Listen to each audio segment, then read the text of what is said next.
Είμαστε εδώ μετά την ισοπαλία 1-1 της ομάδας μας στην Αγία Παρασκευή με το Πέρα. Ένα σχόλιο για την αναμέτρηση. Καλησπέρα.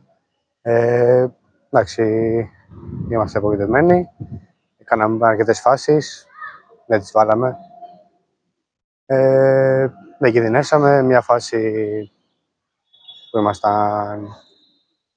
δεν ήμασταν αρκετά καλά στην άμυνά μας. Εντάξει, το αφήνουμε πίσω και προχωράμε.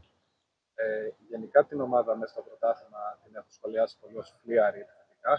Ίσως αυτή τη φορά ήταν άτυχη, γιατί 4 δοκάρια, χαμένο πέναλτι, δεν συναντά συχνά. Εντάξει, αλήθεια είναι, προσπαθούμε και εμείς όσο μπορούμε να το φτιάξουμε, γιατί βλέπουμε ότι υπάρχει πρόβλημα. Θα κάνουμε ό,τι μπορούμε, δουλεύουμε κάθε μέρα σκληρά για να πετύχουμε το στόχο μας και να είμαστε αποτελεσματικοί.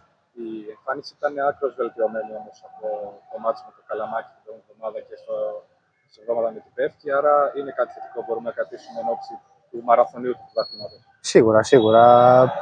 Η προσπάθεια που δείξαμε νομίζω λέει πολλά, το είδε και ο κόσμος, ότι προφανώς προσπαθούμε να κάνουμε ό,τι καλύτερο γίνεται και όσο πάει βελτιωνόμαστε. Ευχαριστώ πολύ και καλή συνέχεια. Εγώ.